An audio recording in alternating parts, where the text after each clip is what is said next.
Okay, this is my brother's 1983 CX650 Honda, and from what I've discovered researching it and what Terry's told me, it's a fairly rare motorcycle. They made the 500cc version of this for quite a while, but the 650 was only made in 1983. Terry gave it to me in April to bring down here and do a little work on it, get it cleaned up, and so that's basically what I've done. One of the neat features of this one is that it's yellow. It's the only one I've seen or that Terry's seen that's yellow. One of the first things I did was go to work on the cylinder heads, which were fairly well corroded, and I buffed them up as well as I could with what I had available, but and they look a lot better, but they could still use some work. You see that the left side battery cover is missing. I understand that that's a common ailment on these guys, that they lost them pretty often, and I haven't decided yet whether I'm going to try to find a new one for it or fab something up myself to go on there.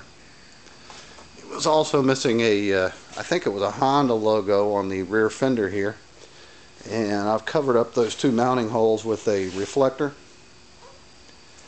The bike had some serious electrical problems when I got it. The taillight wasn't working, the temp gauge wasn't working, and the root of that problem was the fuse box, which was mounted in the middle of the triple trees between the handlebars. So what I did was rewire, extend all those wires and mount a new fuse box under the seat, and in place of that I fabbed up a little temperature gauge holder, and I also, on the advice of one of the forums online, added a radiator fan override switch just there to the left of the gauge, which seems to help. I was a little bit surprised when I first rode the bike and at the temps that it was running at, but then looking at the manual I found out that it does run at a fairly high temp, a normal temp. It's about 230 degrees, something like that. Now I've just discovered that I don't know how to use the zoom on this video version of this, so I apologize for that. One of the other things I added was this fairing. The full fairings were pretty expensive, couldn't really afford them, so I bought this MGO cafe style fairing to put on there. I was worried about vibration from that, but there doesn't seem to be much at all. I've had it up to about 75 or 80 miles an hour and haven't really noticed any vibration. It does help a lot, keeping the wind right out of your face. I totally rebuilt the cooling system. Took the radiator all apart, boiled it out, all new hoses. The aluminum cowling was fairly well scarred up and wouldn't clean up very well, so I cleaned it up as best I could and painted it black, and it looks really nice.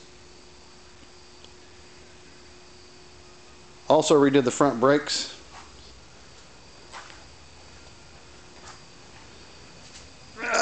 Which once you learn what you're doing on there, it's the first set of motorcycle brakes I've ever done. It was really a pretty easy job, and boy, those suckers stop you now. Which leads me to another thing that I have not done yet, and that's to rebuild completely the forks. The seals are shot and we're leaking a little fluid out of the top of them, and when you hit those disc brakes on the front, it really collapses the forks pretty well, and you got to be careful.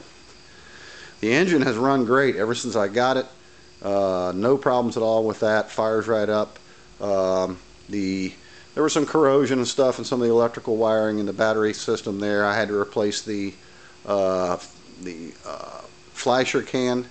When I called around to some of the motorcycle shops, they wanted like $70